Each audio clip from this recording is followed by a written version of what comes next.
Las noticias, protagonistas y tendencias del momento con César Miguel Rondón en Conexión. La voz que cuenta la historia mientras ocurre. Muy buenos días. Son las 9 en punto de la mañana de este viernes 18 de octubre del año 2024. Y en este momento, a las 9 en punto de la mañana, usted está sintonizando en Conexión por Éxitos 107.1 FM, la emisora del sur de Miami, Territorio Éxitos. Usted también nos puede escuchar en su teléfono celular descargando la aplicación Actualidad Media Group. Esa aplicación usted la puede descargar de manera gratuita. Y si usted entra en www.éxitos107.com, además de escucharnos, nos puede ver. Y es aquí donde recibo el saludo de nuestra querida Chere Ramos Graterol. En Caracas, Leida Lugo está en Paraguay. Gladys Melet nos manda montones de tacitas de café. Enrique Cortespic desde Valencia, Venezuela. Jesús Aguiar en Arequipa, Perú.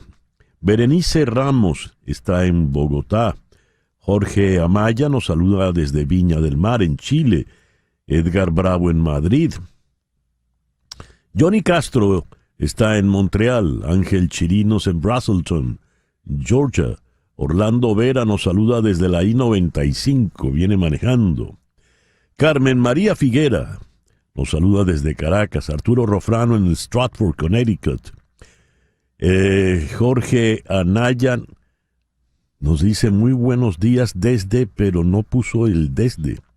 Es decir, se quedó en desde, no dijo el sitio. Gerardo Serrao en Doral. Ignacio Martínez en Weston. Rosmary Martínez en South Miami. Feliz porque hoy es viernes.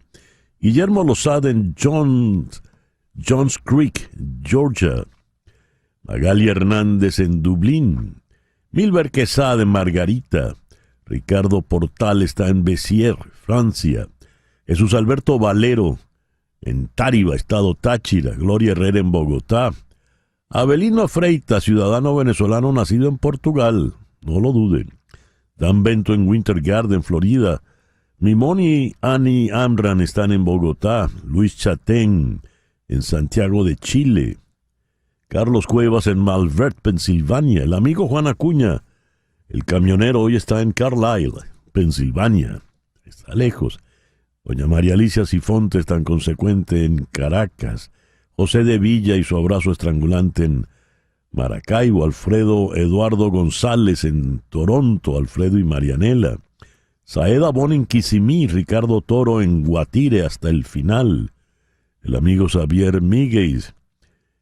Muchas gracias, Xavier. Nos saluda desde Barcelona, allá en España.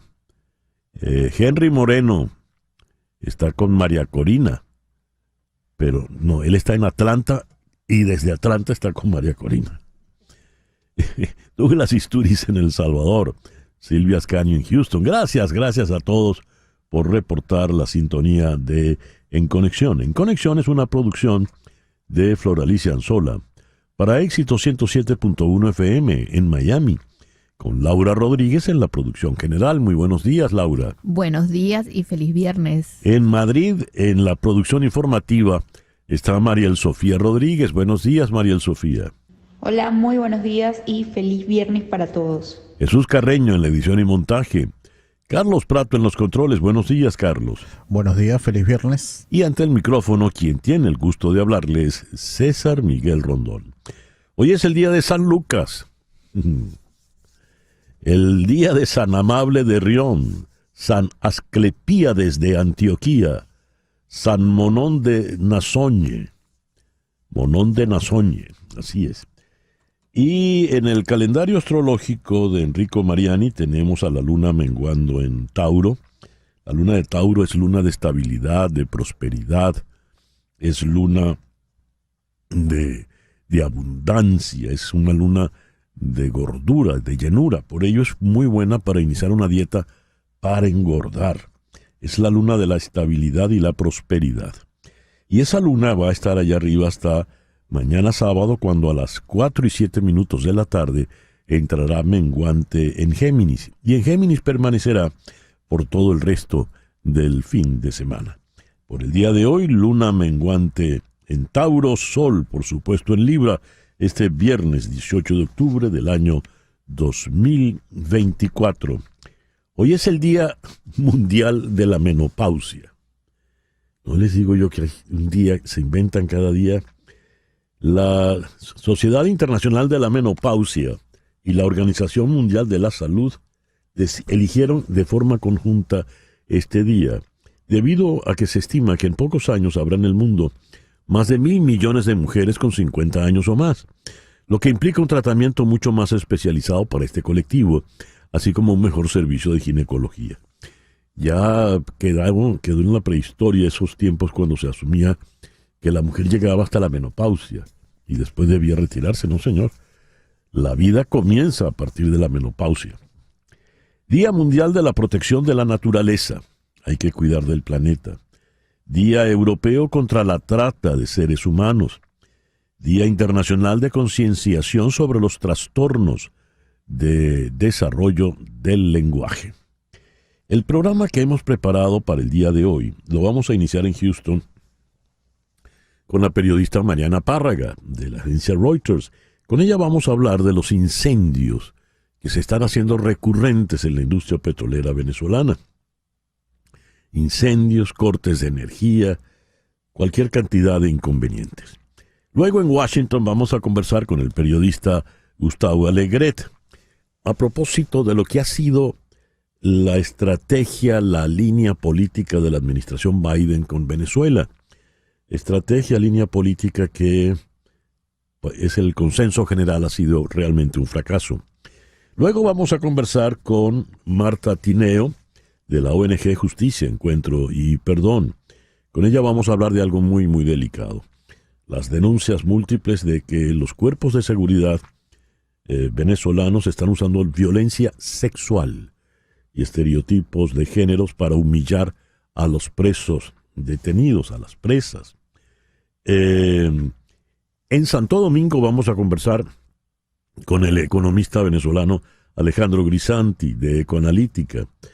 Según un ranking reciente, Venezuela es el país con menos libertad económica del mundo. En Sevilla vamos a conversar con el doctor Ernesto Castañeda. Él está de paso en Sevilla. Él en realidad vive en Washington. Él es profesor en la American University. Con el doctor Castañeda vamos a hablar de lo que se llama el cinturón bíblico. ¿Qué es ese cinturón bíblico? Ese cinturón lo integran 9 estados conservadores aquí en Estados Unidos, donde líderes religiosos están afirmando que Donald Trump ha sido un enviado por Dios para ser presidente. Y usted puede exclamar, por Dios. En Buenos Aires vamos a conversar con Kevin Ari Levin, el sociólogo especializado en temas de Israel y el Medio Oriente, y con él vamos a abordar el anuncio que hizo ayer el ejército israelí de haberle dado muerte a Yahya Sinwar. Sinwar es el líder máximo de Hamas, el estratega tras el ataque del 7 de octubre del año pasado. Y nuestro foro de hoy se lo vamos a dedicar a un tema muy en boga en el mundo de las redes y el Internet, que es la cultura de la cancelación. ¿Qué es eso de cancelar a alguien en las redes? Esto lo vamos a abordar con Lenis Toro, profesora en la Universidad de Monte Ávila en Caracas, y con el periodista Samuel Burke de CNN, quien maneja el podcast Suddenly Family. Es reportero especializado en tecnología y redes sociales. Ese es, pues, el programa que hemos preparado para el día de hoy, 18 de octubre del año 2024. El 18 de octubre del año 1009, la iglesia del Santo Sepulcro en Jerusalén fue destruida por el califa fatimí Al-Hakim bin Amr al-As, quien cortó los cimientos de la iglesia hasta dejarlos en la roca. El 18 de octubre de 1775, la poetisa afroamericana Phillis Wheatley es liberada de su estado de esclavitud. El 18 de octubre de 1851 se publica Moby Dick, de Herman Melville. El 18 de octubre de 1867, Estados Unidos le compra a Rusia Alaska, esa inmensidad de territorio lleno de petróleo. Pues esa inmensidad de territorio le costó a Estados Unidos en 1867 apenas $7.200.000. El 18 de octubre de 1898, Estados Unidos se anexiona la isla de Puerto Rico. El 18 de octubre de 1927 nació George C. Scott, ese gran actor de Hollywood, quien ganó el Oscar por la película Patton en 1970, Oscar que no quiso recibir porque él decía que él no actuaba para competir con nadie. El mismo que hizo Dr. Silverstone de Stanley Kubrick con Peter Sellers. Escuche usted esto, el 18 de octubre de 1929, en Canadá, una ley declara que las mujeres son personas. Dios, entre el día de la menopausia y recordar que hubo una ley en Canadá para asumir y declarar que sí, que son personas. 18 de octubre de 1945, golpe de Estado contra el presidente Isaías Medina Angarita. También se le conoce como la Revolución de Octubre. Fue una coalición de cuadros medios de la oficialidad, encabezados por el teniente coronel Marcos Pérez Jiménez y el partido Acción Democrática. Rómulo Betancourt fue el jefe de la Junta de Gobierno y las primeras elecciones universales que se hicieron en Venezuela en 1947 arrojaron que Rómulo Gallegos fuera el presidente. Sigue siendo el presidente elegido con el mayor porcentaje de votos. El 18 de octubre de 1955 murió el filósofo español José Ortega y Gasset, el que dijo yo soy yo y mi circunstancia. El 18 de octubre de 1979 murió en La Habana Virgilio Piñera, gran poeta, dramaturgo y escritor cubano. Falleció de 67 años, fue condenado al ostracismo por la dictadura de Fidel Castro, que entre otras cosas no le perdonaba no solo que fuese tan buen escritor, sino su homosexualidad. El 18 de octubre del año 2021 murió Colin Powell, el primer general de 4 estrellas afroamericano, el primer secretario de Estado también afroamericano. El 18 de octubre de 1893, a los 75 años, murió el francés Charles Gounod. El 18 de octubre de 1919, en Pinar del Río, Cuba, nació José Antonio Fajardo. 18 de octubre de 1926, nace para muchos el auténtico padre del rock and roll, Chuck Berry. El editorial con César Miguel Rondón. La noticia que le ha dado ya la vuelta al mundo dice: las fuerzas israelíes mataron a Yahya Sinwar, el líder de Hamás, considerado el arquitecto del mortal ataque del 7 de octubre. Durante más de un año, Israel persiguió a Sinwar, que se creía que se escondía en la red de túneles de Hamás, rodeado de rehenes israelitas. Pero fue asesinado en Gaza, cuando soldados en una patrulla de rutina intercambiaron disparos con un grupo de combatientes de Hamás. La muerte de Sinwar es un golpe sísmico para Hamás, según la BBC de Londres. Supervisó de cerca los esfuerzos militares del grupo y se convirtió en su jefe de facto después de que Israel matara al líder político de Hamás. Sinwar estudió hebreo y la sociedad israelí durante las 2 décadas que pasó en prisiones israelíes. Bajo su liderazgo, Hamás se movió en una dirección más violenta y radical, según The Wall Street Journal. Yahya Sinwar es el tercero de los 3 líderes de Hamás asesinados en los meses transcurridos desde que el fiscal de la Corte Penal Internacional solicitó órdenes de arresto contra ellos por cargos de crímenes de guerra y crímenes contra la humanidad. Entre las muchas informaciones que empiezan a surgir, Leo esta. Durante el tercio de vida que pasó en las cárceles israelíes, Yahya Sinwar no solo aprendió hebreo, leyó sobre sionismo o devoró los medios de comunicación del enemigo para profundizar en su psique. También escribió una novela, La espina y el clavel, cuyas páginas logró sacar de contrabando y cuyo único valor hoy es la ventana a su pensamiento a través de su alter ego, Ahmad. Es, como él, un descendiente de refugiados que vive con desesperación la derrota árabe en la Guerra de los 6 Días del año 67, cuando Israel invadió la Franja de Gaza. Se vuelve cada vez más religioso el personaje de su novela. Se queja de los palestinos que se asimilan a los judíos y buscan chicas en Tel Aviv. Y un día, Ahmad visita la explanada de las mezquitas de Jerusalén, piensa sobre el dañado mimbar de Saladino, el líder musulmán que expulsó a los cruzados un milenio antes, y se pregunta, ¿acaso no hay un Saladino para esta época? Así lo escribió en su novela y así pues se consideró él una suerte de Saladino. Lo cierto es que, como leo en esta nota en El País de Madrid, tras el 7 de octubre del 2023, Sinwar se convirtió para Israel en la personificación del mal. Casi cualquier mención a él derivaba en el recordatorio de la humanidad de Israel por haberle tratado como lo obliga la legislación del cáncer cerebral que padecía cuando estaba en prisión. Y ahora, pues la pregunta que todos se hacen es, ¿la muerte de Sinwar representará el fin de la guerra? La pregunta por lo pronto queda en el aire. Lo cierto es que tanto Estados Unidos y la Unión Europea empiezan ahora a presionar a Netanyahu para que por fin se llegue al alto al fuego en Gaza.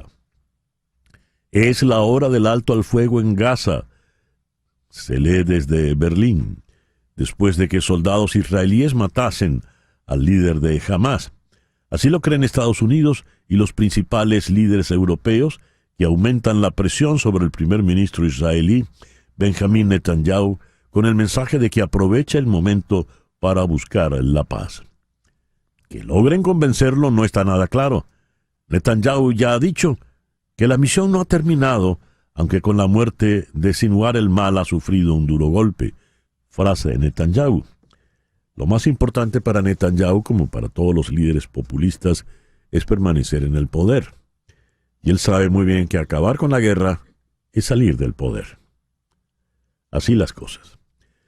9:19, Capicú. Hacemos una pequeña pausa y ya regresamos con las noticias más importantes de este viernes 18 de octubre. A las 9:23 vamos con las noticias del día de hoy. El presidente Joe Biden instó a no cejar en el apoyo a Ucrania hasta que se logre una paz justa y duradera y una vez más prevalezca la dignidad humana frente a la invasión de las tropas de Vladimir Putin. No podemos cejar en nuestro empeño, debemos mantener nuestro apoyo. En mi opinión, debemos seguir adelante hasta que Ucrania consiga una paz justa y duradera, coherente con la Carta de Naciones Unidas, hasta que una vez más prevalezca la dignidad humana. Eso dijo Biden en su discurso de aceptación de la Gran Cruz del Orden del Mérito en la República Federal de Alemania. Y recordó que hace 35 años, cuando cayó el muro, dijo que el sueño de una Europa entera y libre sigue siendo la tarea de nuestro tiempo. Donald Trump habló en la cena de Al Smith en Nueva York anoche. La campaña de la vicepresidenta Kamala Harris había dicho previamente que no asistiría, citando un conflicto de agenda con los eventos de campaña. En cambio, el evento benéfico reprodujo un mensaje grabado de ella. Harris es la primera candidata en décadas que no asiste al evento benéfico de las organizaciones católicas, a pesar de las súplicas de algunos en su partido para que lo considerase. Harris está haciendo campaña en Wisconsin, haciendo paradas durante todo el día en Milwaukee, La Crosse y Green Bay. Mark Cuban le acompaña en la campaña.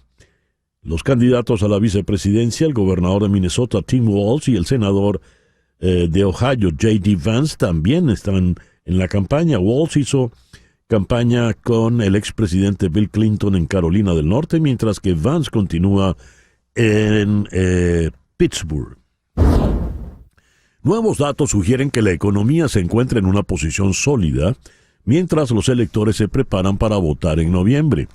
Las ventas minoristas aumentaron 0,4% en el mes de septiembre, superando las expectativas, ya que los consumidores aumentaron su gasto en restaurantes, tiendas de ropa y comestibles y otros negocios, según datos del Departamento de Comercio. Las solicitudes de desempleo de la semana pasada cayeron en 19,000, una disminución inesperada mientras el país lidiaba con las consecuencias de grandes huracanes. Sin embargo, es posible que el impacto del huracán Milton aún no se haya notado. Este es el último informe mensual de ventas minoristas antes de las elecciones, pero las próximas cifras mensuales de empleo se conocerán días antes del 1 de noviembre. Un hombre no es nada sin su conciencia. En los últimos días ha quedado claro que no puedo acompañarlos en el camino que tiene por delante la agencia. Eso escribió John Wilson, quien fuera abogado del Departamento de Salud de Florida, en su carta de renuncia.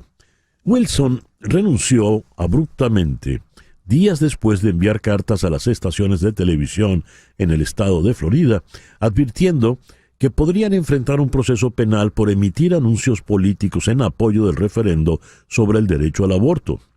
Desde entonces, la administración del gobernador DeSantis ha sido reprendida por expertos en la primera enmienda y el director de la Comisión Federal de Comunicaciones. Y ayer un juez federal prohibió temporalmente al Estado amenazar con enjuiciar a las estaciones de televisión que transmitan anuncios de la enmienda 4. La publicidad política es discurso político, dijo el juez principal del distrito, Mark Walker.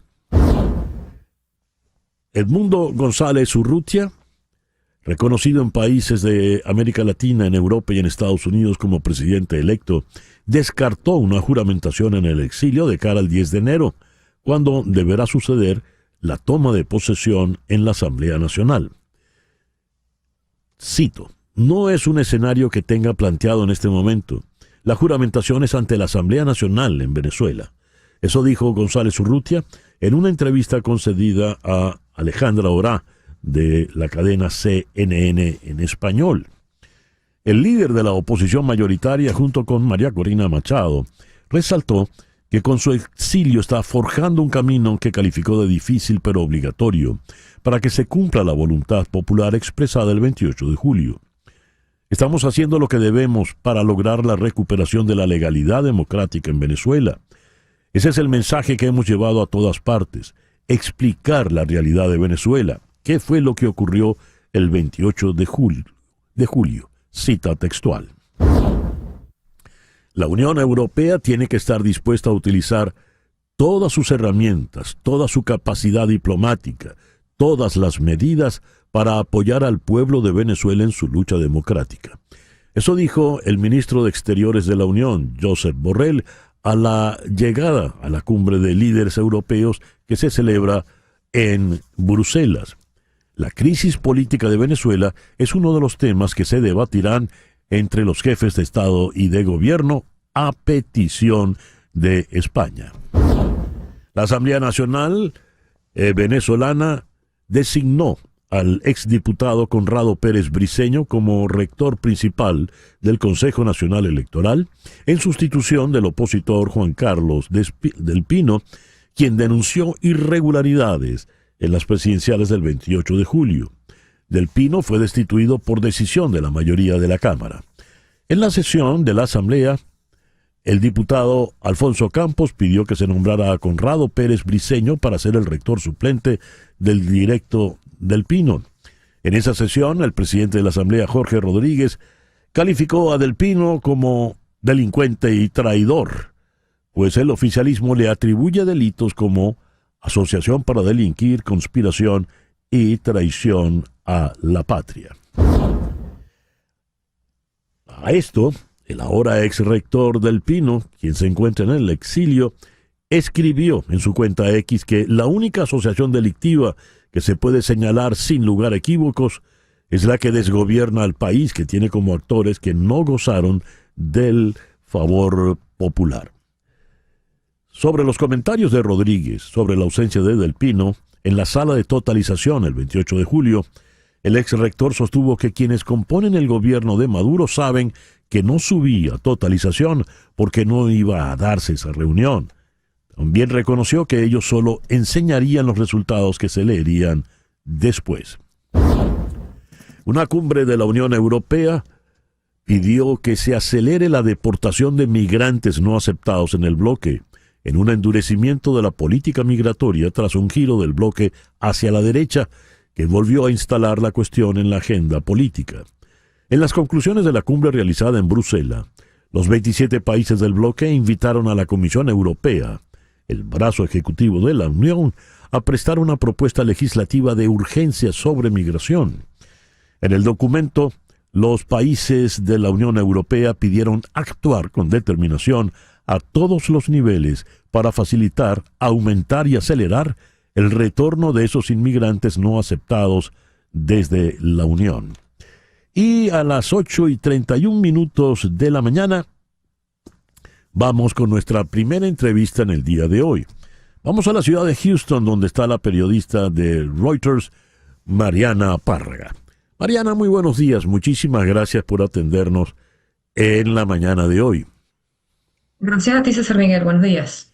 Mariana, los incendios, cortes de energía y otros incidentes son comunes en las instalaciones de PDVSA, debido, leo, al deterioro en las áreas de producción de petróleo, refinerías, terminales, oleoductos y también en el caso de los buques. Has escrito que esto es lo que con frecuencia interrumpe las operaciones. ¿Tan abandonada está la industria petrolera venezolana para que sean tan recurrentes estos problemas, Mariana? Sí, tan abandonada está, lamentablemente. Fíjate que este incidente con los techos flotantes de los patios de tanques, o sea que cada tanque petrolero tiene un techo flotante que se mueve con respecto al volumen de producto que tiene adentro, ¿no? Y esos techos flotantes tienen un sistema de pararrayos y tienen un sistema de sello que normalmente ya en el tiempo debe ser reemplazado, etcétera. Lo que estamos viendo en este caso es que se están produciendo muy constantemente este tipo de incendios que están relacionados con situaciones atmosféricas, por ejemplo, descargas eléctricas durante una tormenta, y el sistema de pararrayos de estos tanques no funciona, los techos flotantes tampoco funcionan, lo que hace más frecuente que se produzcan incendios. En el informe de PDVSA, el incendio fue debido a las condiciones atmosféricas extremas. ¿Tiene sentido ese tipo de excusa en una empresa como PDVSA, Mariana? Sí, no, las condiciones atmosféricas extremas estaban presentes, había una tormenta con lluvia muy fuerte, una tormenta eléctrica con lluvia muy fuerte. Sin embargo, como digo, esto no debería llegar al punto de producir un incendio tan grande que ardió por más de 24 horas. Vimos, por ejemplo, que no había suficiente equipo para los bomberos, que no había suficiente espuma de esta que se requiere para apagar incendios que son relacionados con material muy inflamable. De manera que siempre hay un nivel de improvisación, ¿no? Sobre todo en el tema de la extinción del incendio, que es muy peligroso porque además en este caso vimos que no había un cordón de seguridad, por lo que cuando el tanque hizo boil over, que es que básicamente rebasó el techo, el producto que estaba efervesciendo dentro rebasó el techo del tanque, produjo vapor muy fuerte, muy, muy caliente y quemó a la gente que estaba cerca. Entonces no había, por supuesto, el cordón de seguridad que normalmente los bomberos, las autoridades establecen bastante lejos del sitio del incidente para evitar que las personas pobladores que estaban cercanos allí, incluso la misma gente de PDVSA, no sufriera quemaduras. Leo en la nota que los incendios, cortes de energía y otros incidentes son comunes debido al deterioro en las áreas de producción de petróleo, refinerías, terminales, oleoductos y buques. Es decir, por lo visto las oficinas serán lo único que se está manteniendo medianamente Y bien. tampoco, fíjate que hemos recibido reportes de que, por ejemplo, no funcionan los aires acondicionados, Caray. los baños, algunos baños de algunas áreas están clausurados, los comedores tampoco funcionan correctamente porque no tienen las cocinas, no tienen todos los equipos que necesitan. Es decir, PDVSA tiene un estado muy, muy avanzado de deterioro. Eso incluye tanto las áreas operacionales, donde por supuesto la seguridad de los trabajadores está en veremos debido a estas condiciones, y también incluye la situación de los trabajadores de oficina que Ajá. tampoco están en la total comodidad que conocíamos cuando la PDVSA vieja, pues. Y si estamos hablando de esto, entonces cuando vamos a hablar de la razón de ser de PDVSA, que es producir petróleo, combustibles, ¿cómo va ese tema? Bueno, pues va mal. Se hace mucha improvisación, como acabamos de decir con el tema del incendio. Eso aplica para todas las operaciones de PDVSA, incluyendo comercialización, que es a lo que te estás refiriendo.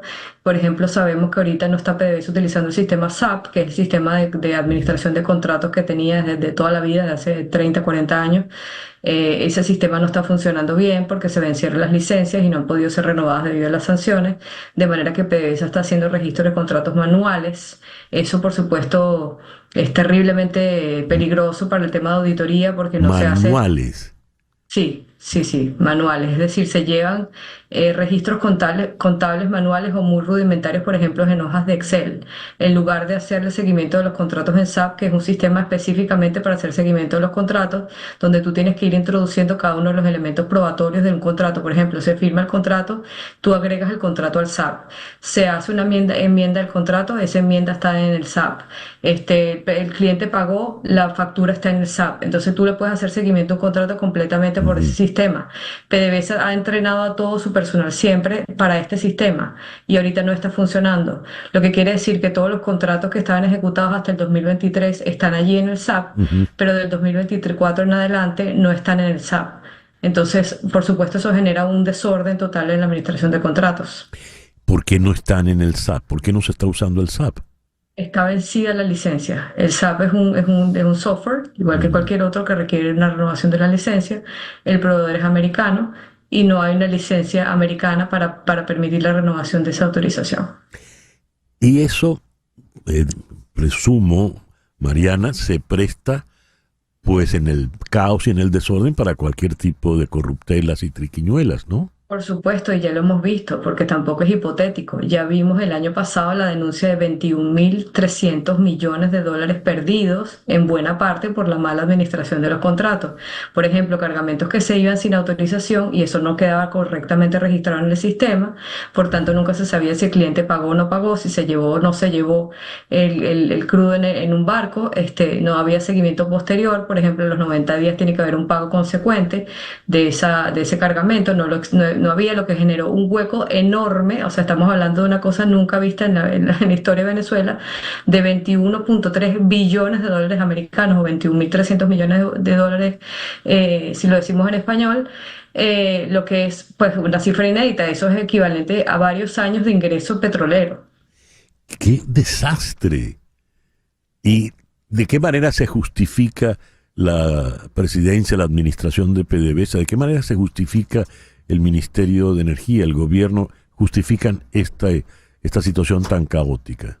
No hubo justificación, si recordamos, hubo la renuncia del ministro Tarek El Aissami, que ahora está preso. Ujú. Luego vino el nombramiento de Rafael Telechea como él ya era ministro de Petróleo y lo pusieron también presidente de PDVSA. Y ahorita este año, después de las elecciones, acabamos de ver otra vez una sacudida de mata en donde volvieron a cambiar las autoridades de PDVSA. Quedó el vicepresidente Obregón ahora a cargo de la empresa. La vicepresidenta de la República, Delcy Rodríguez, ahora también es ministra de Petróleo. Y a pesar de todos estos cambios, vamos a decir, administrativos, no hemos visto ningún tipo de informe contable, auditoría, ninguna actualización del tema del dinero perdido para saber si se recuperó algo. Ujú. Absolutamente cero. ¡Qué barbaridad! Es decir, PDVSA resuelve sus asuntos como si fuera una bodega de pueblo, ¿no? Con papel y lápiz. Más o menos.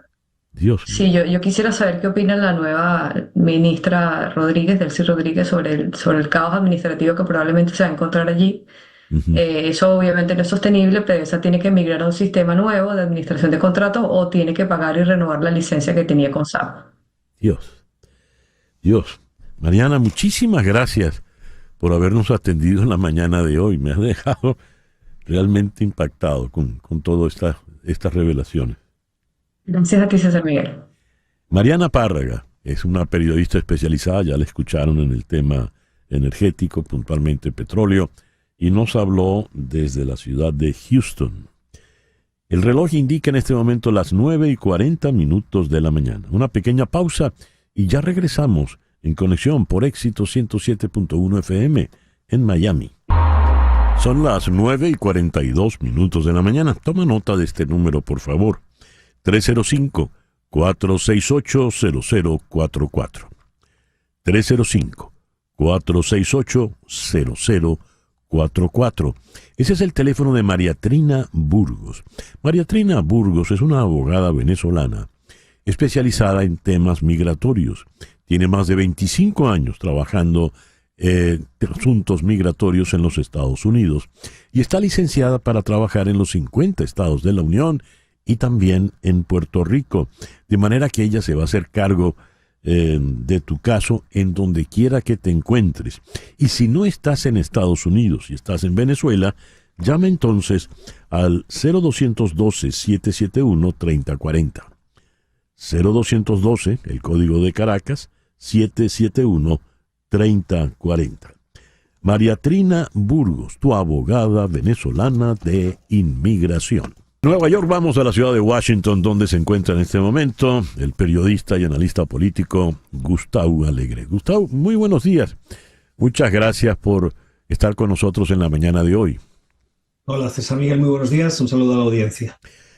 Gustavo, a lo largo de los últimos 2 años, las relaciones entre la Casa Blanca y el gobierno venezolano han sido tensas, incómodas. Ha habido momentos en que se han aliviado. Estuvo Juan González como funcionario directo para encargarse de esto.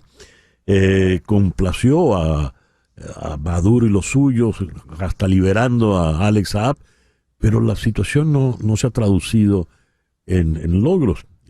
Por lo general lo que uno escucha son críticas muy duras hacia el manejo de la relación con Venezuela por parte de la Casa Blanca. ¿Qué nos puedes decir al respecto, ya que la tienes allí a la Casa Blanca a tus espaldas? Pues mira, César Miguel, yo creo que para analizar lo que ha sucedido en los últimos 2 años hay que remontarse a los últimos 20. Vale. Recordemos la relación que tenía Hugo Chávez con Barack Obama, que era una relación de amor y odio. Uh-huh. Y aquel regalo del libro de las venas abiertas de América Latina que Chávez le entregó a Obama, el momento en el que el vicepresidente entonces y luego presidente Joe Biden le estrechó la mano a Maduro en una cumbre de las Américas. Quiero decir, la relación siempre ha sido una relación de tensión, de amor, aproximación, intento de construcción legítimo, yo creo, y además con buenas intenciones por lado y lado, pero yo creo que ha habido mejores intenciones por parte de Estados Unidos que no parte del régimen de Venezuela. Y llamémosle régimen o llamémosle dictadura porque es lo que es, ¿no? Y al final las caretas se acaban cayendo.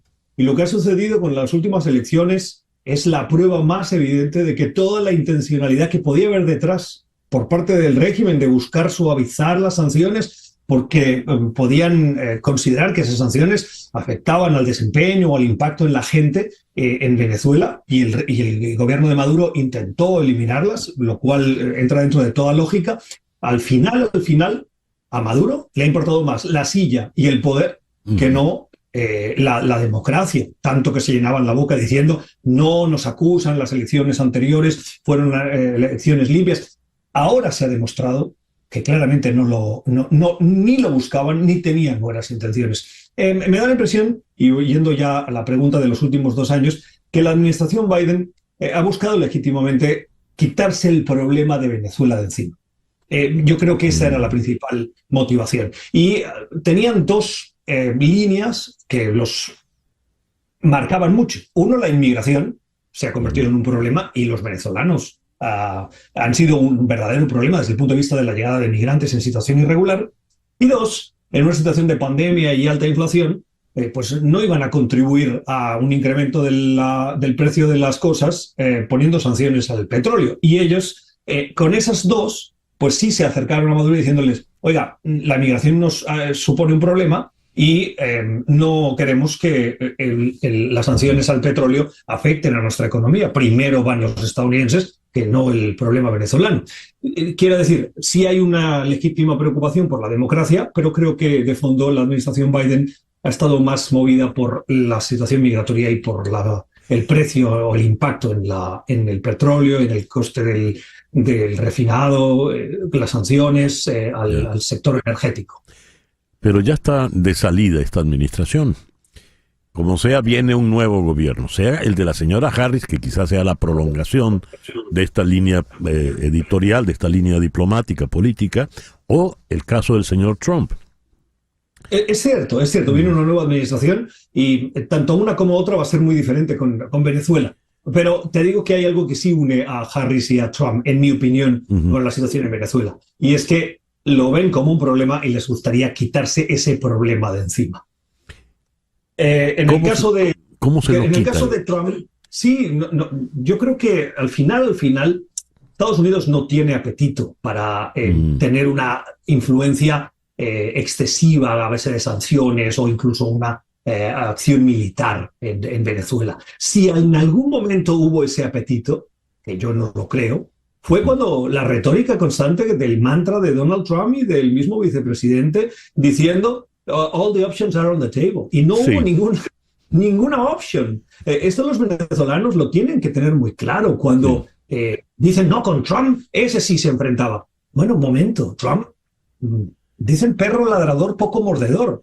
Sí. No hubo muchas acciones concretas. Y por lo tanto, aquí yo creo que hay que darle un crédito que salió mal, sí, pero hay que darle el crédito de que la administración Biden intentó hacerlo diferente, intentó buscar una manera.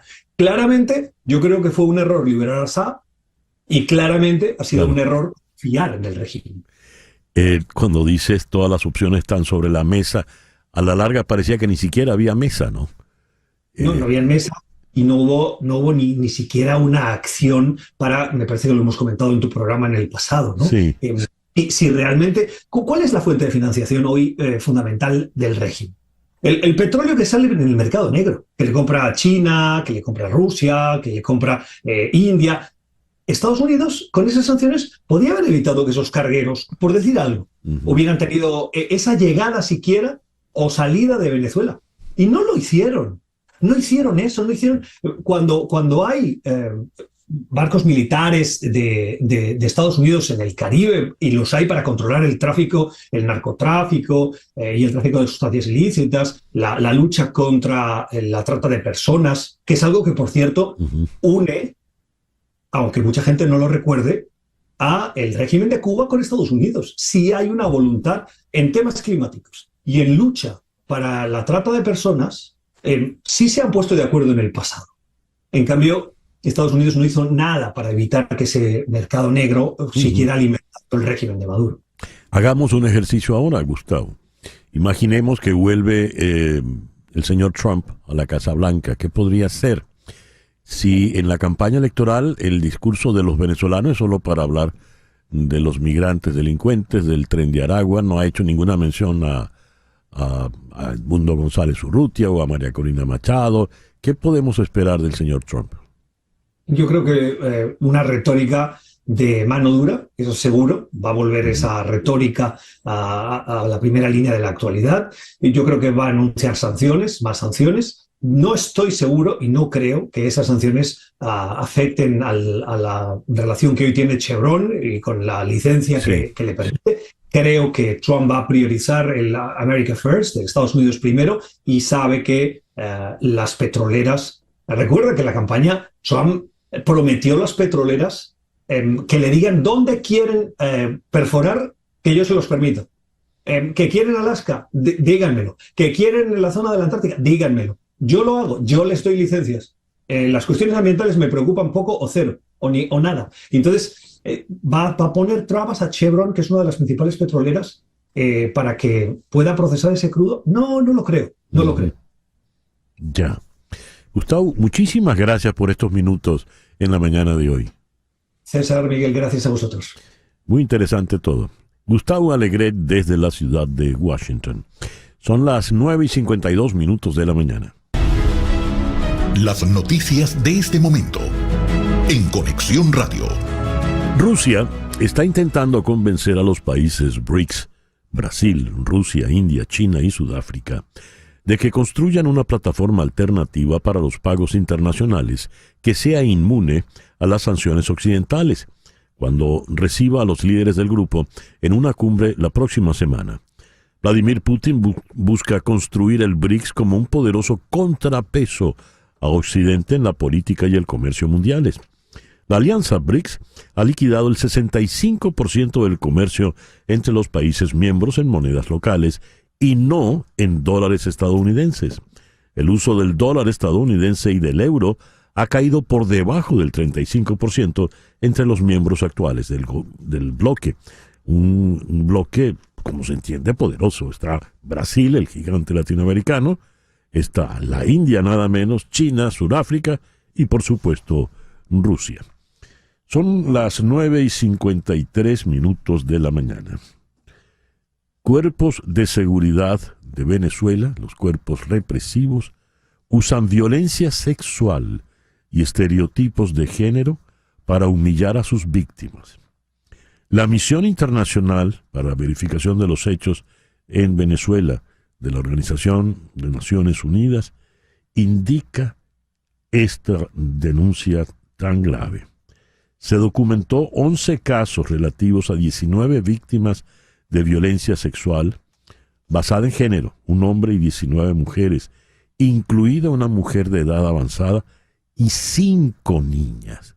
¿De qué estamos hablando, Dios mío? Vamos a abordar este tema con Marta Tineo. Ella es cofundadora de la ONG Justicia, Encuentro y Perdón. Marta, muy buenos días. Muchísimas gracias por estar con nosotros en la mañana de hoy. Buenos días, César. Un placer conversar con usted. Marta, es muy grave esta denuncia que manifestó la señora Marta Baliñas, la presidenta de la misión. ¿Qué nos puedes decir al respecto? Sí, creo que es importante en este punto recordar que la misión fue creada por resolución del Consejo de Derechos Humanos de Naciones Unidas en el año 2019 y en tanto presentó su primer informe en el año 2020 ante el propio Consejo de Derechos Humanos. En ese primer informe de la misión, hace 4 años ya, reflejaba haber verificado casos de torturas, incluida violencia sexual. Es decir, quiero decir con esto que desde el año 2020 y hasta este reciente reporte del 2024, estos hechos han sido verificados por la Misión Internacional de Naciones Unidas. Quiere decir entonces que pareciera que se trata de una política de Estado que es sistemática. Y es por ello, entre otras razones, que la misión se atreve a decir que tiene razones suficientes para considerar que en Venezuela se estarían cometiendo crímenes de lesa humanidad, muy específicamente el crimen de persecución, que se ha ejecutado a través de otros crímenes, entre ellos la tortura y la violencia sexual, porque ha alcanzado el umbral suficiente para considerarse un crimen de lesa humanidad en virtud del daño físico y emocional que se ha causado a las víctimas. Es decir, lo que quiero decir es que esto es ciertamente escandaloso, muy grave, pero lamentablemente pareciera ser una práctica sostenida a lo largo de los últimos años por parte de los cuerpos de seguridad en Venezuela, en los que se encuentran pues detenidos por razones políticas. Esto que dice acá, incluida una mujer de edad avanzada y 5 niñas. ¿Podrías explicarnos algo más? Sí, lamentablemente nuestra organización ha recibido, vuelvo a lo largo de todos estos años y muy recientemente en los casos de detenciones en el contexto postelectoral, este tipo de denuncias. Sabemos que a partir del 28 o 29 de julio ocurrió en Venezuela una ola de detenciones masivas a lo largo y ancho del territorio nacional y que en esas detenciones estaban incluidos incluso adultos mayores, niños, adolescentes. Y efectivamente hemos recibido estas denuncias casos de adolescentes que han sido violentadas sexualmente, que han sido extorsionadas, incluso casos en los que funcionarios le ofrecen pues sostener relaciones sexuales con ellos a cambio de su liberación. Es decir, unos casos verdaderamente escandalosos, Dios. que entiendo son muchos de los cuales ha estado verificando la misión. Vale decir aquí que la misión de determinación de hechos de Naciones Unidas atiende los estándares más elevados. Es información absolutamente verificada a través de entrevistas, triangulación, verificación, o sea, siguen una metodología verdaderamente rigurosa y sus señalamientos pues pueden darse por absolutamente ciertos, ¿no? Y por ello también es importante destacar que los informes de la misión han sido determinantes en el curso de la denominada Situación Venezuela 1, es decir, la investigación que avanza en la Fiscalía de la Corte Penal Internacional, porque, vuelvo, representa una evidencia importantísima para la investigación de la propia Fiscalía. ¿Qué dicen las autoridades con relación a esto? ¿Han dado algún tipo de explicación? ¿Tan siquiera un desmentido? Lamentablemente no tenemos información de algún pronunciamiento oficial en ese sentido. Al contrario, sí tenemos declaraciones de víctimas que dicen haber intentado presentar denuncias respecto a estos hechos ante la Fiscalía General de la República y que estas denuncias no les han sido recibidas. Hemos estado acompañando a un grupo importante de madres y adolescentes detenidos en este contexto. Muchas de ellas, insisto, han redactado ellas personalmente escritos de denuncia ante el Ministerio Público y se les informa que no pueden recibir esas denuncias por instrucciones superiores. Entre estas 19 víctimas siguen en prisión en este momento que estamos conversando tú y yo. Pues sabemos que estos casos que reflejó la misión en su informe son confidenciales, Sí. de tal manera que no pudiera yo asegurar que estamos hablando de los mismos casos que nuestra organización ha estado documentando. En todo caso, los que nuestra organización ha documentado, sí, se mantienen detenidos. ¿Se puede saber en qué cárceles están, en qué sitios de reclusión?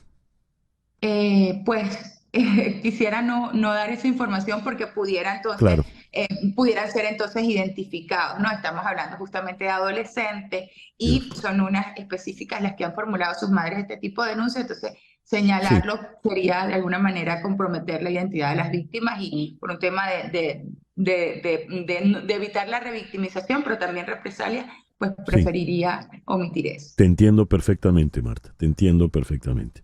Te agradezco mucho, pues, que hayas compartido con nosotros todos estos comentarios en la mañana de hoy. Le agradezco muchísimo a usted la atención.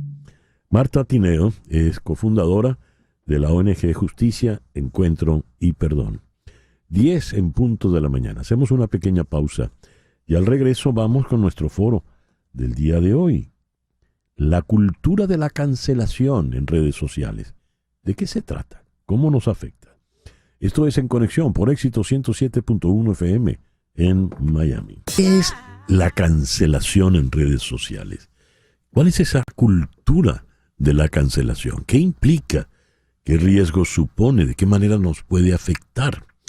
Vamos a conversar con dos expertos en materia de redes sociales.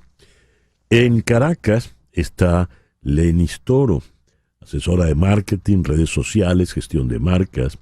Ella es profesora en la Universidad Monte Ávila. Lenis, muy buenos días. Muchísimas gracias por estar de nuevo con nosotros en el programa. Muy buenos días, César Miguel, y muchísimas gracias a la invitación y a todo tu equipo.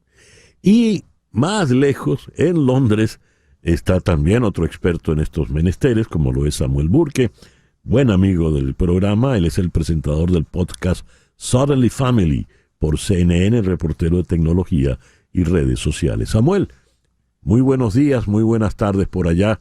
Gracias por estar con nosotros. Viernes que te quiero viernes. Muy bien. ¿Qué es esta cultura de la cancelación, Lenis? Vamos a comenzar contigo. Bueno, realmente es un fenómeno que ocurre en redes sociales de manera muy reiterativa y que tiene que ver cuando se le retira el apoyo a una persona. Este apoyo se le retira básicamente por expresar alguna opinión y que esta opinión pueda ser contraria a lo que su grupo de seguidores o lo que pueda considerar la gente que sea tendencia. La verdad es que no está relacionada a que la opinión de esta persona sea verdad o sea mentira.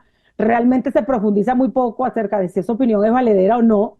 Sin embargo, básicamente creo que es una especie de bullying cibernético, por decirlo de otra manera, porque básicamente se le quita el apoyo, los dejan de seguir o simplemente le colocan comentarios que son altamente descalificativos y tiene que ver con también la forma de expandir fake news o incluso la generación de las famosas granjas de troles. Es decir, cuando yo tengo una ideología y la doy por verdadera y la doy por cierta, cualquier otra opinión que vaya en contra de esa creencia que yo decidí que era verdad y era mi verdad absoluta, entonces tiendo a cancelarla. Y por lo general los matices están relacionados al nacionalismo, a la religión, a los temas de género, a la política. Es decir, si apoyo un candidato y estoy en contra de otro, entonces resulta que tus habilidades dejan de ser buenas porque no coincidimos en ese apoyo y se genera una ruptura. Y esa ruptura de cancelación es donde te invalido, donde no apoyo tu perspectiva y, bueno, dejo de interactuar contigo y cosas así. Y puede suceder en la vida real, en los colegios también pasa, por ejemplo. A ver, Samuel, me gustaría oír tu opinión al respecto, por favor. Bueno, por otro lado, se podría decir que nada más es un boicot cultural, algo que siempre ha existido, y yo diría que es algo que es mucho más presente, digamos, hoy en día por las redes sociales, porque por un lado tienes miles de personas que están diciendo Samuel Burke dijo tal o cual cosa y quiero que CNN o cualquier canal con quien trabajo tiene que tomar acción, y esa compañía está escuchando a miles de personas. Antes no escuchabas a nadie, muy pocas personas, algunos televidentes podían llamar por teléfono, pero ya con esa presión de tantas personas, es esa presión hacia las compañías que dicen que tenemos que hacer algo, echamos a Samuel Burke. Entonces digo que esto es algo muy relacionado con las redes sociales y esa habilidad que cada persona ya tiene, que antes solamente tenía alguien como tú, César Miguel, con tu micrófono allí. En las redes sociales, sobre todo, por ejemplo, en la red X, a mí me sorprende la virulencia, la vehemencia con la que la gente procede allí. No hay medias tintas, no hay nada benévolo, todo es radical, todo es contundente. A la hora de criticar, las críticas son duras, son feroces. En ese contexto tan extremo, ¿cómo procede la cancelación, Lenis? Bueno, fíjate, quisiera traer a colación un estudio que hizo la Universidad de Nueva York recientemente, donde mostró cómo se generaba la viralidad, especialmente en la red social X, y quiénes eran estas personas que hacían característico esto. Y bueno, se demostró a través de este estudio que quienes hacen esto son como los grupos de amas de casa, preferiblemente blancas, sobre todo en los Estados Unidos, que no entran en profundidad básicamente con la información a la cual le están teniendo, simplemente se guían por el titular y simplemente le hacen repost a ese contenido y generan esa viralidad.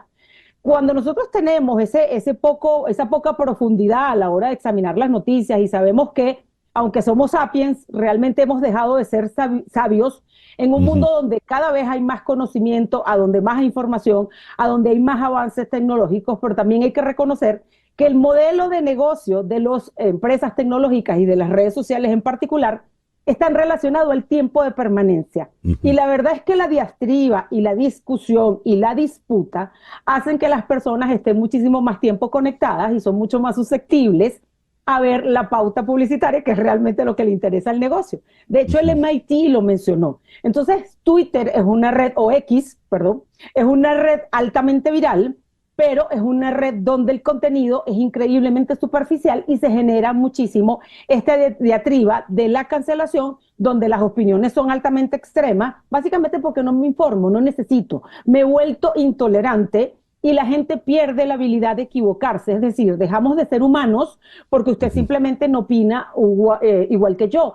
hemos tenido la capacidad, a través de los canales digitales, de eliminar los matices de las cosas, y simplemente el mundo se volvió blanco-negro desde la perspectiva de la audiencia, porque la controversia forma parte del negocio. Ya, quiere decir que debo ser polémico en las redes, debo ser agresivo, por ejemplo, en la red X, Samuel. Es parte de la cultura, porque mencionaste algo muy importante, que sientes algo allí que no ves en la vida real, digamos. Y es porque nosotros no tratamos a las personas en X como si fueran personas, porque no las vemos como personas. Nada más es fulano de tal que no conozco, no le veo la foto, no le veo la cara. Y es eso, cuando nos hablamos sin conocernos, sin saber que, bueno, si cancelamos a Samuel, ¿cómo van a comer sus hijos, por ejemplo, si tuviera? Entonces, creo que por eso, digo de nuevo, es un fenómeno, la cancel culture de las redes sociales, porque es esa falta de humanidad que expresamos en las redes sociales, tiene el mismo papel en cancelar a las personas, porque si paras un momento y dices, bueno, esa persona queda sin trabajo, sin poder darles de comida a su familia, por ejemplo, dirías, ok, tal vez sería mejor educar o informar a esa persona, no cancelar a esa persona. Ahora, ¿quiere decir con lo que estás comentando, Samuel, que yo soy distinto en mi comportamiento frente a los demás cuando los tengo delante a cómo me comporto en la red X, por ejemplo? ¿Eso es lo que estás apuntando, Samuel? Claro. Claro, y por eso, por ejemplo, si están escuchándonos en este momento, tal vez lo que no sepan es que cuando estoy con César Miguel, siempre tengo que estar presente en Zoom. Y me imagino es porque te gusta verme cara a cara, no porque soy tan guapo, sino es distinto. Cuando nos hablamos así cara a cara, aunque sea virtual, te portas de otra manera, somos más humanos. Y cuando estás escribiendo a una persona que no conoces por Twitter o cualquier red social, eres otra persona. Así, todos hemos hecho eso de que, bueno, voy a escribir esto y estoy tan harto y enojado. Pero si estuviéramos en persona, sería una plática más calmada, más tranquila, más de respeto. Lenny, la cancelación equivale al bloqueo que venía ya desde los tiempos de Twitter antes de ser X. Sí, de hecho, lo que está sucediendo ahora es que se ha expandido mucho más, y yo creo que la cultura de cancelación, incluso si históricamente la queremos revisar, pues Hitler canceló a los judíos de alguna forma como sociedad, solo que ahora la metodología se ha sofisticado porque somos muchísimo más. Y los canales, la bidireccionalidad de los canales digitales hacen que el concepto de inmediatez, es decir, una noticia se puede poner viral y hacerse viral y recorrer el 75% del planeta en las 12 primeras horas. Y la verdad es que todos nos sentimos con derecho a opinar y todos nos quedamos con el texto o el titular de la noticia sin profundizar. Y eso simplemente nos hace ir de una noticia a otra, porque la verdad es que cambiamos de noticias de una mañana para una tarde, y en esa proporción, ese derecho a opinar desde yo le digo el gatillo del teclado, porque es la despersonalización que tenemos con relación a la postura del otro, a las razones del otro, a la humanidad que hubo detrás de eso. Ni siquiera nos sentamos a pensar cómo realmente se siente la gente, entonces perdimos la empatía. De hecho, el Foro Económico Mundial dice que el gran problema a partir de 2030 va a ser la soledad, porque estamos haciendo tanta inmersión en los canales digitales. De hecho, mis alumnos dedican, sin querer, ellos no lo saben, pero hemos hecho ejercicios en clase y pasan entre 6 y 8 horas conectados en las redes sociales. Les pregunto, ¿ustedes cuando duermen? ¿Cuándo interactúan? ¿Cuándo nos vemos a los ojos? ¿Cuándo nos hacemos responsables de lo que decimos, de lo que hacemos? Cuando somos humanos. Y eso es lo que estamos perdiendo. A ver, he comprobado que, por ejemplo, no se lee. En esa red no se lee. Si comento algún artículo, la gente se limita al título del artículo y opinan como si dispararan desde la cintura, sin conocimiento de causa. Eso es consustancial a las redes sociales, el que todo sea superficial. Lenny.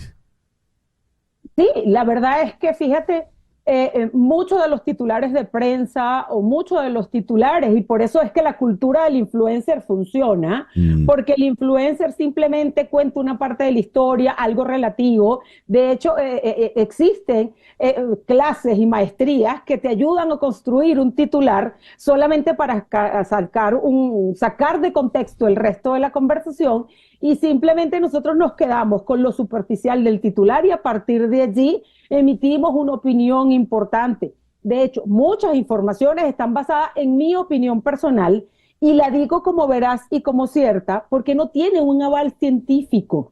Es decir, la ciencia ha avanzado tanto y nosotros nos hemos vuelto opinadores de oficio, y pareciera que eso funciona y es lo correcto. Entonces, la verdad es que yo creo que la revisión es hacia adentro. Es nosotros como sociedad que es lo que estamos buscando. Claro, claro. Samuel, ¿tú has cancelado a alguien o te han cancelado a ti? No, pero una vez me pasó algo, no importan los detalles, pero de repente había muchas personas tratando de cancelar un podcast mío. Y sentir esa presión, César Miguel, era terrible. De las peores cosas que me ha pasado. Sentí como si hubiera miles de personas gritándome por las ventanas enfrente de mi casa, tocando la puerta así de fuerte, pero eran tweets o mensajes en Instagram nada más. Y lo que aprendí es que esa presión, sientes la presión tan fuerte porque son muy pocos los casos de miles de personas en tu casa, pero sientes así de verdad, entonces tienes que aprender a aguantar. Y muchas compañías hoy en día no tienen esa habilidad de aguantar y decir, ¿sabes qué? César Miguel es un excelente empleado, hemos trabajado con él durante años, entonces aunque se equivocó, dijo la cosa incorrecta y miles de personas están enojadas, no podemos echar o cancelar a César Miguel por este comentario, pero si un ejecutivo tiene esas miles de personas mandando mensajes, tal vez no tiene esa habilidad de aguantar unos días para que todo se relaje, todo se calme y la gente se olvida o tal vez perdona a César Miguel por el error que hizo al aire. Ciertamente es entrar en una red como esta, en la red X, y ver esas sobredosis de adversidad, de rabia, de desprecio de unos contra otros, a uno lo deja mal, ¿no? Yo no creo, es decir, uno sale como indispuesto. ¿Hay manera de alejarse de esto, Lenis? ¿Hay manera de hacer una suerte de cuarentena frente a la red X o a cualquier otra? Bueno, yo creo que aquí hay dos variables. El componente legal, que es fundamental, y el tema es que no nos hacemos responsables, y eso es importantísimo. O sea, cuando existe la libertad y la ligereza de que yo pueda insultar a Samuel o te pueda insultar a ti y no me sucede nada, algo que no pasa en el mundo real, es decir, si yo agredo a Samuel en la calle o te agredo a ti, eso tiene consecuencias. Lo que está sucediendo es que en el mundo digital, ahora pues la Unión Europea y muchos países de Latinoamérica, en especial Brasil y Colombia, están tomando medidas un poco más contundentes con relación a lo que mencionaba Samuel. O sea, tú puedes atacar a una persona, vulnerar su existencia solamente porque no mediste las consecuencias. Y yo creo que aquí el componente legal es fundamental. Y el otro que tiene que ver con, bueno, hay que también crear, así como se crea la cultura para manejar apropiadamente, para conducirse apropiadamente, para manejarse en la mesa apropiadamente, también tiene que haber como una especie de regla y protocolo para poder manejarnos en los canales digitales. Por eso parece el lejano oeste y literalmente, insisto, somos gatilleros digitales, listo, le dimos y no importa. Y la verdad es que afectamos psicológicamente a la gente que se le agrede de esta manera. Claro, claro que sí. Muchísimas gracias a los dos por haber compartido esta conversación tan interesante. A Lenis Toro, magíster en negocios digitales, profesor en la Universidad Monte Ávila, allá en Caracas. Gracias, Lenis. Un placer. Siempre es un placer estar con ustedes. Gracias. Y en la ciudad de Londres, el amigo Samuel Burke, de Suddenly Family, de CNN. Gracias, Samuel. Gracias por invitarme y no cancelarme. No, de ninguna manera. El reloj indica 10:20 de la mañana. Hacemos una pequeña pausa y ya regresamos en conexión por Éxito 107.1 FM en Miami. Venezuela ocupa el último lugar entre 165 países evaluados en el Índice Anual de Libertad Económica 2024, elaborado por el Fraser Institute de Canadá, divulgado en Caracas en alianza con el Centro de Pensamiento Se Dice Libertad. El indicador de referencia internacional para los negocios evalúa el Estado, una moneda sana, derechos de propiedad y libertad de comercio, entre las variables que demuestran cuán libres son los países económicamente. ¿Qué representa, qué significa que Venezuela esté en el último lugar entre 165 países? Es decir, que sea el país 165. Vamos a consultar esto con el destacado economista Alejandro Grisanti. Vamos a Santo Domingo. Alejandro, muy buenos días. Gracias por estar con nosotros en la mañana de hoy. Muy buenos días, César Miguel. Gracias por la invitación. Da como pena esto, ¿no? Pero somos el último de la fila. ¿Qué significa eso, Alejandro? Mira, yo creo que esto lo que te da es un reflejo de los últimos 25 años donde se han venido cercenando y cerrando la mayor parte de los derechos económicos que podía tener cualquier sector privado en el mundo. Estamos hablando que en Venezuela se cerraron las posibilidades de poder vender a tu libre precio y se cerró la competencia con la ley del precio justo. Tenemos muy poca movilidad monetaria y cambiaria, puesto que tenemos todo el tema del control de cambio, que si bien se venía un poco de forma pragmática desaplicando, está volviendo con mucho furor. Y bueno, esos 25 años de ir cercenando, de ir expropiando, de ir cerrando toda la parte de la propiedad privada y del libre albedrío para hacer negocio, es lo que nos trae ahorita aquí a estar en el último puesto, en el último eslabón de esta encuesta que se viene haciendo todos los años. A ver, se mide la moneda sana, el Estado como regente, derechos de propiedad y libertad de comercio. Si observamos esas 4 categorías, ¿cómo quedamos? Mira, en casi todas estamos prácticamente de último porque se han pedido una serie de fletes y de permisologías que tú necesitas para poder comercializar en el país. Ahora, César Miguel, yo quisiera hacer una reflexión adicional, ¿no? El Estado se ha vuelto bastante más pragmático, o se había vuelto bastante más pragmático, desmontando o, como digo yo, desaplicando muchas de las leyes que venían. O sea, era posible esperar de que pudiéramos a futuro empezar a tener alguna mejora en la medida que salimos de la hiperinflación, en la medida que el Estado ha venido quizás buscando regularizarse un poco más. Pero esa tendencia volvió a cambiar. Tenemos otra vez un Estado que está aplicando un control de cambio férreo. Tenemos un Estado de nuevo que está intentando imponer un tipo de cambio oficial que está ya casi un 30% por debajo del tipo de cambio de mercado.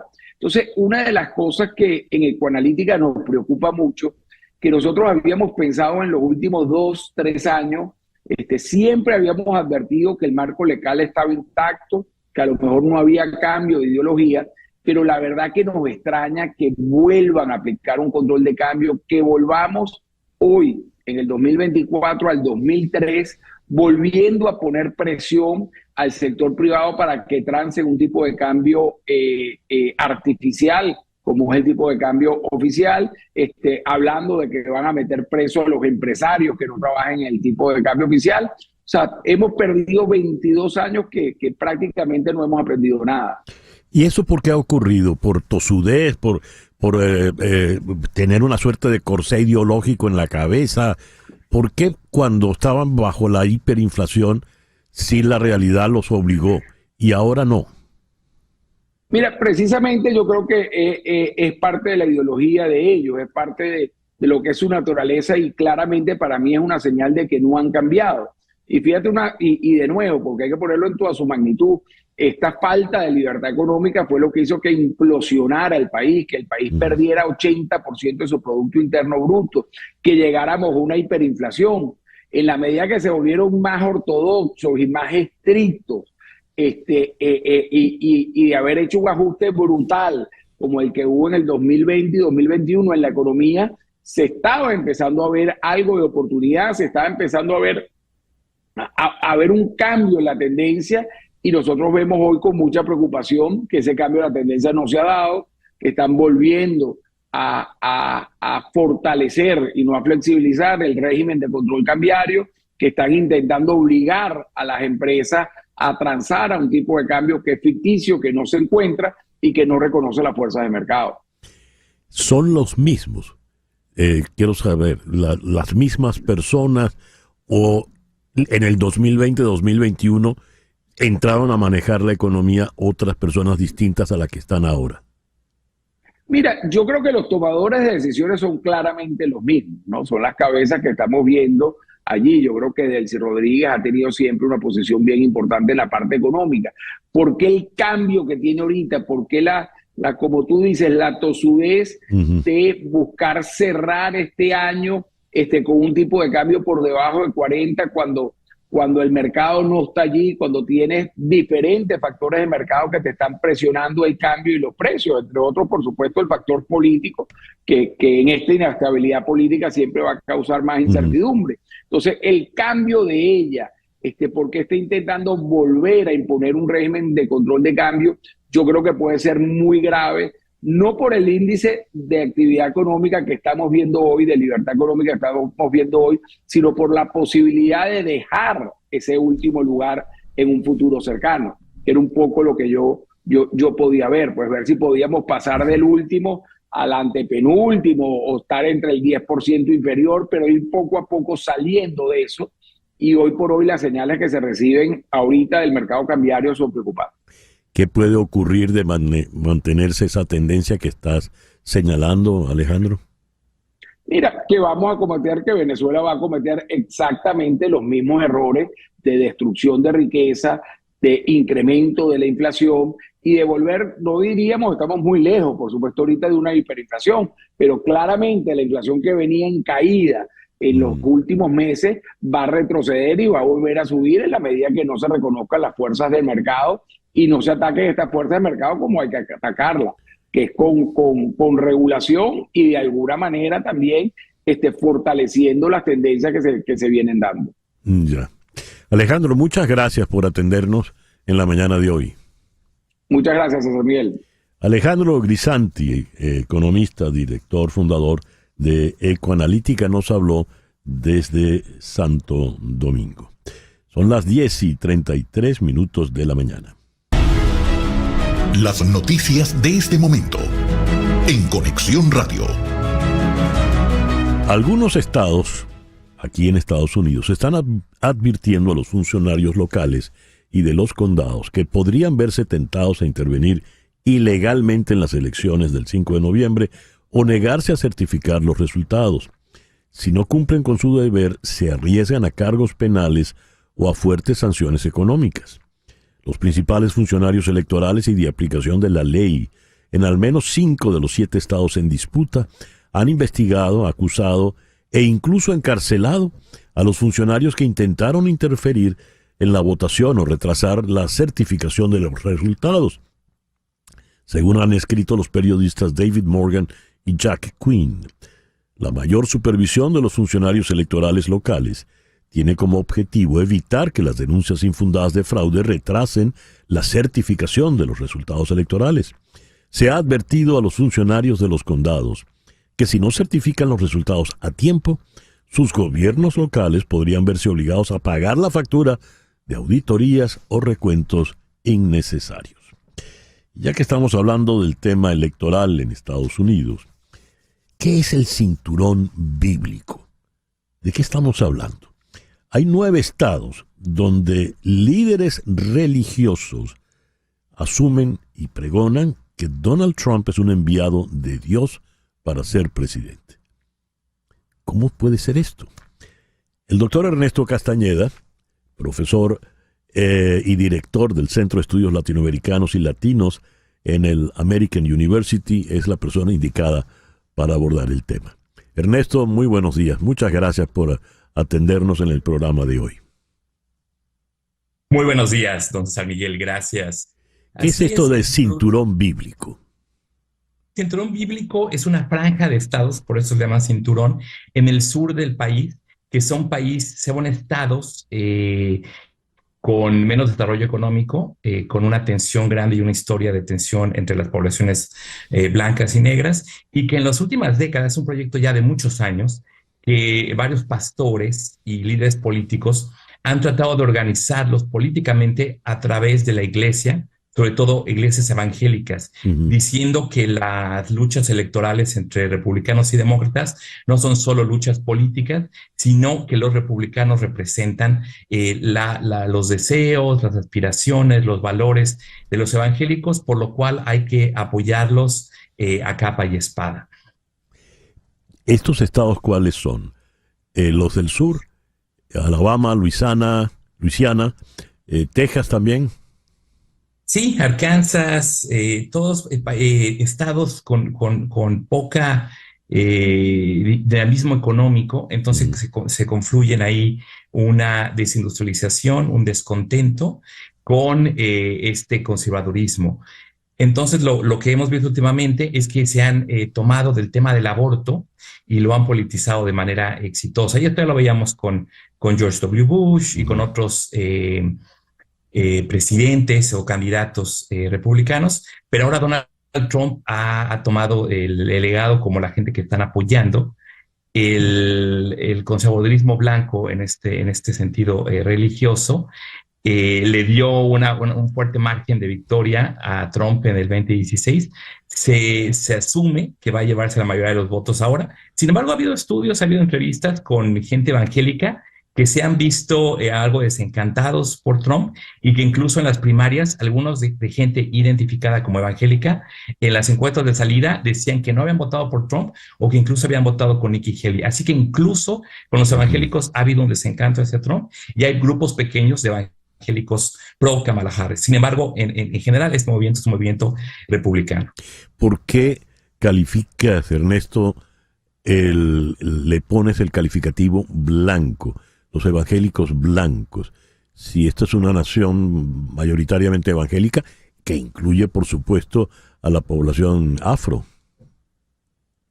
Así es. Hay otros latinos que pueden ser evangélicos en sus países o en Estados Unidos. Sin embargo, eso es un proyecto, también un proyecto racial de conservar los valores de Estados Unidos, dicen ellos.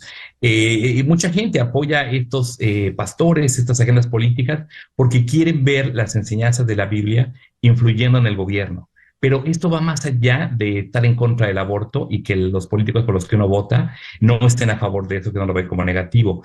Como Vance ha venido diciendo por años, él quiere que las mujeres se queden en casa cuidando de los niños, que tengan más niños y que sean más respetuosos de los esposos, de los patriarcas. Entonces, este es un tradicionalismo que va de la mano con una política autoritaria. Entonces es algo, se pide este proyecto, el proyecto 2025, se autodenomina como un proyecto cristiano blanco, donde se pone en peligro los derechos de las minorías raciales y religiosas, pero también la de los no creyentes. Claro, porque una cosa es que yo diga, yo quiero votar por el señor Donald Trump porque creo en él, creo que es el hombre indicado para gobernar el país, tiene las características tales y cuales, y otra cosa es que yo diga que voy a votar por Donald Trump porque es el elegido de Dios.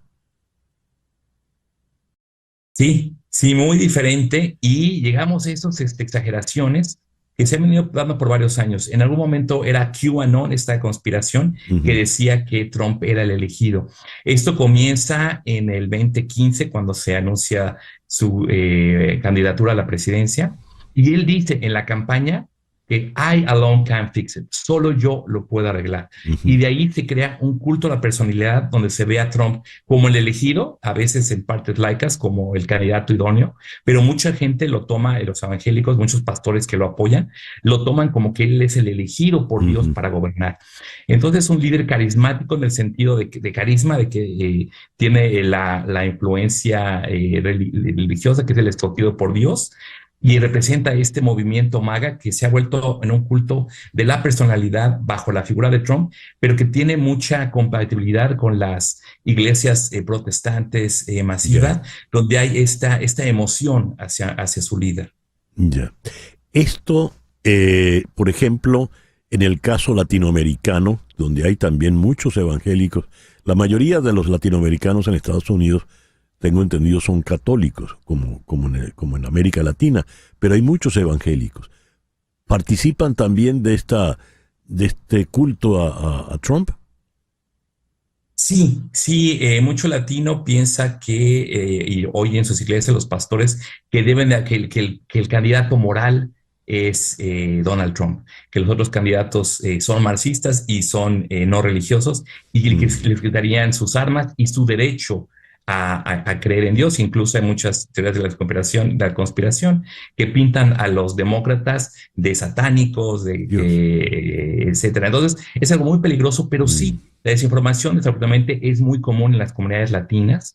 Por ejemplo, la salvadoreña en Washington, D.C., hay mucho de esta creencia y no se entiende el efecto que tendría si esto fuera una elección de Estado, cómo su misma religión y sus derechos religiosos te podrían ilegalizar, ¿no? Entonces, también este es un proyecto que no está a favor de que se practique el judaísmo, el catolicismo, la gente que es de la Iglesia de los Últimos Días, de los mormones y otras religiones, incluso sectas evangélicas latinas podrían ser vistas como no adecuadas si Vance y Trump llegan al poder. Caray. Ernesto, muchas gracias por atendernos en el programa de hoy. Muchas gracias a ti, hasta luego. Ernesto Castañeda, doctor Ernesto Castañeda, dirige el Centro de Estudios Latinoamericanos y Latinos en la American University, allí en Washington. 10:42, una pequeña pausa y ya regresamos. A César Miguel Rondón, en Conexión por Éxitos 107.1 FM. Y ya comenzó la temporada de béisbol en Venezuela. Esta noche, a partir de las 7, en TVV Network, el encuentro entre los Tigres de Aragua y los Leones del Caracas. Y al terminar el juego viene Carla Angola con la última. Y después viene En Conexión. En Conexión TV. Esto, por supuesto, por TVV Network. Vamos ahora a Buenos Aires, donde está Kevin Ari Levin, sociólogo especializado en los asuntos del Medio Oriente y puntualmente en la política israelí. Kevin, muy buenos días. Muchísimas gracias por atendernos en la mañana de hoy. ¿Qué tal, César Miguel? Un gusto hablar con usted. La muerte de Yahya Sinwar, ¿podremos interpretarla como una puerta para que termine el conflicto de Gaza o no? Yo creo que sí. En primer lugar, estamos hablando de uno de los acontecimientos más relevantes que ocurrieron desde que comenzó la guerra hace un año, cuando se identificó a Yahya Sinwar como el ideólogo, el arquitecto de la masacre del 7 de octubre, y en los últimos meses también se convirtió en el jefe político de Hamás luego del asesinato de Ismail Haniyeh en Teherán. Ahora, es una ventana que se abre, no significa necesariamente que se va a aprovechar. Creo que depende esencialmente de dos factores. Uno es quién va a ser designado como sucesor de Sinwar y cuál va a ser la estrategia de Hamás en este momento, si van a aceptar que fueron degradados militarmente y que su mejor estrategia para garantizar su propia supervivencia es rendirse, entregar a los secuestrados y aceptar las concesiones que les vienen exigiendo y que hasta ahora no aceptaron. Y por otro lado, ¿cuál es la estrategia que va a adoptar el gobierno israelí? Creo que a Netanyahu se le ofrece ahora una oportunidad de decir, bueno, no conseguimos el objetivo de destruir a Hamás, pero sí le dimos un golpe severo. Casi todos los responsables de la masacre del 7 de octubre ya no están entre nosotros, y si conseguimos la liberación de los secuestrados, esta es la mejor victoria que podemos conseguir al día de hoy. Ninguna de esas dos decisiones son hoy una garantía, pero sí es una ventana que hace una semana no teníamos. Los líderes reunidos en Alemania, los líderes de la Unión Europea y el propio Biden, según he leído en la prensa europea de hoy, hacen presión para que Netanyahu vaya por ese camino. ¿Aceptará esa presión Netanyahu, habida cuenta de que su futuro político está en juego?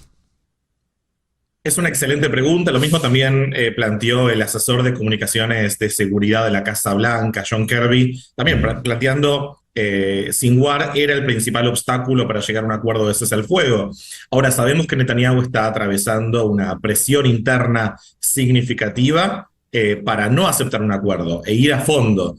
Pero está claro para mí que el interés nacional de Israel y también desde ya el interés de la Casa Blanca hoy en día indican que hay renovada presión para firmar un acuerdo de cese al fuego. Si están dadas determinadas condiciones, hay que ver con quién se puede negociar. Pero también algo que le va a permitir a Netanyahu algo más de oxígeno, teniendo en cuenta que las últimas semanas el foco de las operaciones se movió al Líbano. Sí. Y muy probablemente la victoria que hoy se pueda conseguir con respecto al escenario en Gaza es la victoria posible. No va a haber un escenario mejor. Lo mismo también vienen planteando en el marco interno los familiares de los secuestrados, que dicen: tuvimos victorias tácticas importantes, ahora es momento de convertirlas en victorias diplomáticas y humanitarias, firmando un cese al fuego que permita recuperar a nuestros familiares, que puedan recuperar la libertad. Aproximadamente la mitad de los secuestrados, que es lo que se estima que como mucho pueden estar vivos hoy después de un año en cautiverio ilegal. Así que es una gran pregunta, pero a Netanyahu ahora se le presentó una oportunidad de salir de la guerra en Gaza de forma elegante. Si la va a tomar o no, creo que va a depender de cuánto estén dispuestos a presionar los aliados de la extrema derecha que tiene dentro de la coalición de gobierno. Ya. ¿Quién era este Yahya Sinwar, Kevin?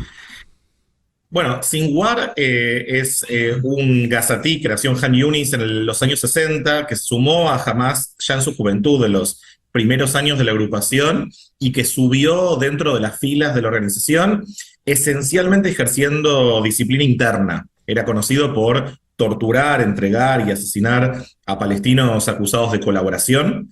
Por eso, en el año 89, se lo condenó a prisiones israelíes por matar a 4 palestinos y a 2 soldados israelíes. A 4 cadenas perpetuas se lo condenó. Sin embargo, solo cumplió 22 años de condena, porque en el 2011 fue liberado junto a otros 1026 palestinos a cambio de un soldado israelí que había sido secuestrado y llevado a Gaza 5 años y medio antes, Gilad Shalit. Esto le permitió un conocimiento muy íntimo de la sociedad y la política israelí.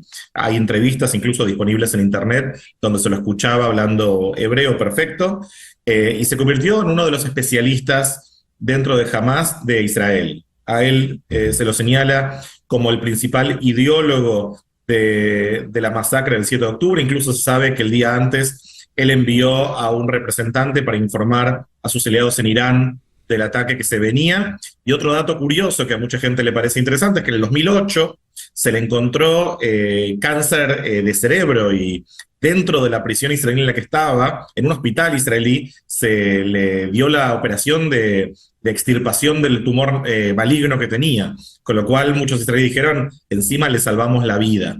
Pero también era conocido ideológicamente como alguien del ala dura dentro de Hamas, lo cual suena raro decirlo, pero como alguien convencido de que solo una estrategia violenta, solo la lucha armada iba a permitir la liberación de los palestinos y la liberación de la Franja de Gaza, por lo que también tiene sentido que muchos entiendan que sea, más allá de la venganza y la justicia, que sea un alivio o un respiro, saber que no está más en el medio de las negociaciones y al frente de Hamas. Pero también se habla potencialmente de su hermano menor, de Muhammad Sinwar, como uno de los probables sucesores.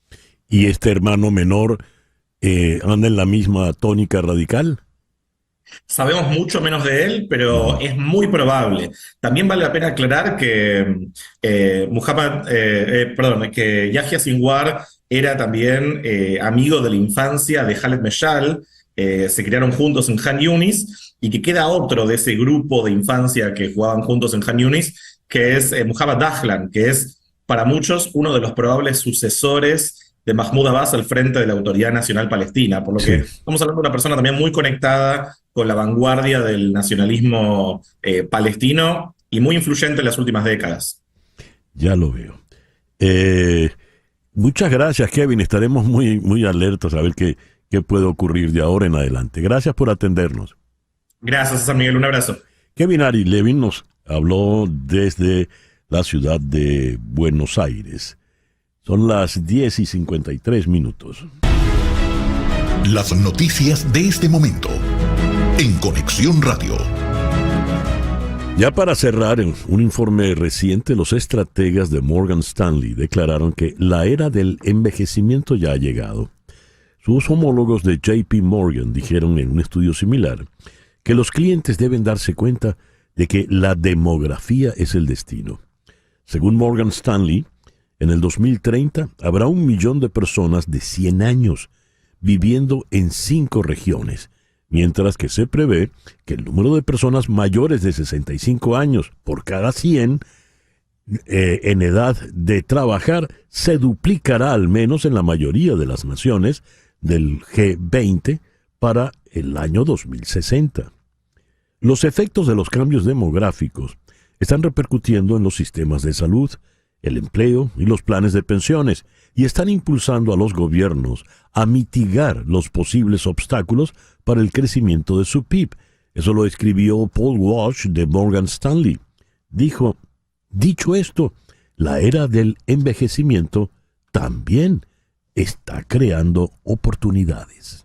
En Conexión fue una producción de Floralicia Anzola para Éxito 107.1 FM en Miami, con Laura Rodríguez en la producción general, Mariel Sofía Rodríguez en la producción informativa, Jesús Carreño en la edición y montaje, Carlos Prato en los controles, y ante el micrófono, quien tuvo el gusto de hablarles, César Miguel Rondón.